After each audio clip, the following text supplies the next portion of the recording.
morning, Abraham. It is. Yes. In recent years, it seems that the peace and contentment that I felt deep inside has become rattled. It feels as if there is a discord within me, and I have minor irritations throughout most of my days. My life is really wonderful. I have a great job, make great money, have a great mate. I live on a farm with beautiful, loving creatures around me. My life's been through several changes the last couple years, and I'm wondering if I could be remaining attached to that possibly. I use scripting, segment intending, and they've been powerful, but they're not working right now for some reason. And I've always been a very powerful creator, but the vibration I seem to be repeating these days is very uncomfortable, and I'm just wanting some guidance on that. Well, it's nice to know that any moment that you're out of alignment, even a little bit, there's some negative emotion present that says you're out of alignment. So, can you hear us when we say, you don't have to figure out why you're out of alignment. You just have to get in alignment. The only thing that matters is that you find a way of soothing yourself a little bit right now. So, are you aware? Clearly you are, because your dialogue just now indicates that you say your well-being is rattled. You can feel that you're a little out of balance. So give us an example of something like that, and we'll show you what we would do. Okay. I kind of wake up sometimes, and I'm already rattled. I'm not sleeping good sometimes. I have very minor health things popping in. Am I answering your question? I've already lost Well, it. here's what we want you to know. We want you to know that you're always in motion and you're always trying to find your balance, and that there's nothing wrong with you that you're not steadily always in balance. Okay. In other words, that's one of the reasons that we offer so many examples about Jerry and Esther. We think you would be hard-pressed to find anywhere on this planet two happier people.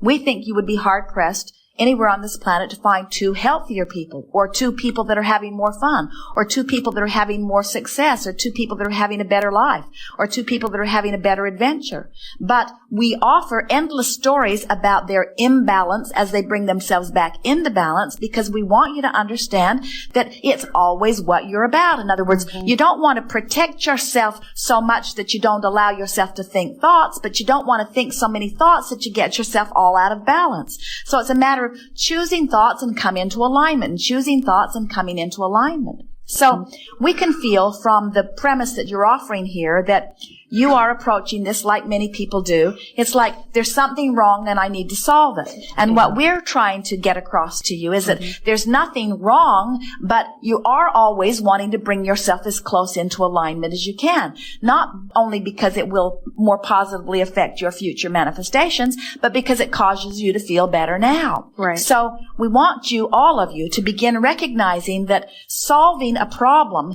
is not about getting the circumstances to line up. Solving the problem is taking an emotional journey and feeling better at the end of the journey than at the beginning. Solving the problem is just finding a way to talk myself into feeling better now, because as I talk myself into feeling better now, I've lined up the misalignment, and now I'm tapped back into the energy stream, and now well-being can come into my experience faster. These are very interesting times in your world, in your highly evolved, highly technologically connected world. It used to be that the only trauma that you felt in your village was the trauma that you witnessed, or the trauma that someone else explained to you. And since your villages weren't that big, and since well-being predominates everywhere you are, most of you did not have such a disproportionate amount of bad news flowing into your experience in relationship with good news. Now, you are connected to the entire world, and you have news associations who think that it is their responsibility. It certainly ups their ratings if they can scour the planet and find the worst of the worst of the worst that's happening, amplify it, put music behind it, exaggerate it, and bring it to you never-endedly. And so you are getting a disproportionate amount of stimulation about what's going wrong in relationship to what's going right. Okay. And that is causing a sort of vibrational unrest that, if you get somewhere in vibrational proximity of, is going to sort of rattle your experience. Jerry and Esther have been commenting to each other as they began the summer, and they just went from beautiful place to beautiful place to beautiful place to beautiful place to beautiful place. The windows were open at night when they slept. They barely saw a raindrop while they were parked or while they were driving. And if you were following them around, you would think that this planet has perfect weather always. In other words, you wouldn't think that there is anything other than perfection everywhere you go. Even when they went into Arizona, which Esther was tensing about just a little bit because they'd been in Malibu and they'd been in San Francisco and they'd been in Seattle and they'd been in San Diego, and they were so much enjoying the wonderful weather. And as they drove across the desert, they turned the generator on and turned all the air conditioners on and wore sweaters because it was so cold as they crossed the desert. And when they got into Sedona, the weather had cooled down and they slept with their windows open. It was so cold they had to close the windows. And so what we are getting at here is you in time can achieve vibrational alignment with well-being in such a way that you will feel as if you are moving around in a sort of protective bubble. But we don't like to use the word protective. We want to say a bubble of well-being. In other words, there's an atmosphere of well-being that surrounds you, and everywhere you go gives you real-life feedback in response to what you're living. So you are like most teachers. You care a little too much about what's happening outside of your ability to control it. Esther stood in the lounge at the RV repair place yesterday for a little bit, and there were several people around, and they were all watching the television, and the subject was the hostages, one of which had been beheaded. And Esther looked at their faces as she watched them watching, and everyone was silent. And when Esther walked into the room, she had her computer bag with her and her purse over one shoulder, and she was so exhilarated about what was happening in her life and feeling invincible about how things were working out for her. And her vibration was so different than the vibration that was in the room that when she walked into the room, everyone looked at her as if she was a monster who had landed from outer space. Her energy was so different. And she is laughing, and then she could feel the somberness of the room. And there was a woman sitting very close to Esther and watching the news. Esther did not say anything to anyone. The woman said to Esther, "I can't stand watching this." And Esther remained quiet, nodded as if she understood. And then the woman said what Esther has heard Abraham say endlessly: "I can't do a damn thing about it. All it does is screw up my life when I get involved." And someone across the room looked like those were fighting words. He wanted to say, if we don't get involved, then we can't solve anything. And Esther just gathered up her things and off she went. In other words, she realized that there are too many dynamics to try to solve. If Esther had made a decision that she would devote the rest of her life to making that cluster of 30 people understand what she knows, it would have been a full-time, lifetime job.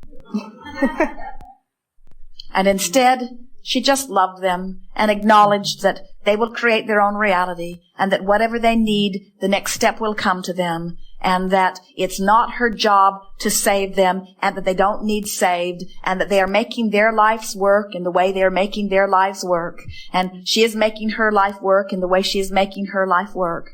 This is the unrest that is within you. We don't think it's the details of your own experience very much. We think you're sensitive to energy. And we think that you are like so many magnificent, deliberate creators. We think you feel guilty about living a good life when there are so many around you who are not living a good life. And we want to say to you, you can't get sick enough to help sick people get well. Oh, and you can't get confused enough to help confused people get clear. And you can't get worried enough to bring peace to the hearts of mothers that are worried. In other words, you just have to pull out of the vibration that feels uncomfortable when you're in it. You just have to follow your signals that will always lead you back to your own well-being. And through the clarity of your example, others may follow.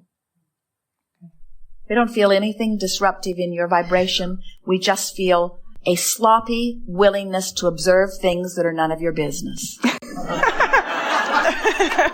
Really, that's all it is. Okay. That's all it is. And before you leave this room here today, we would like all of you to know whether you can apply it right now, this red hot minute, or not.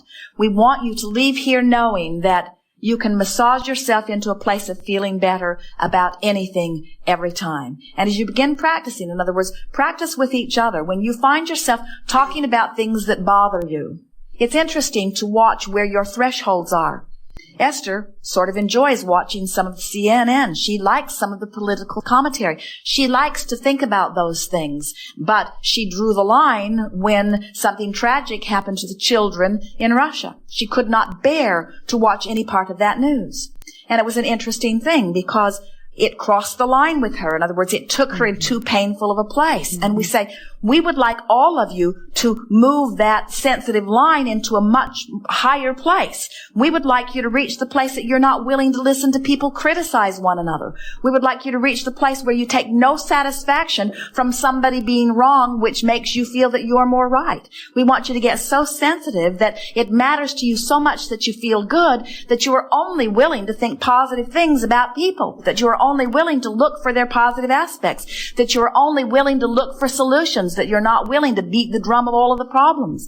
In other words, you'll get to the place where you want so much to feel good that you will be often the odd one that walks into the room.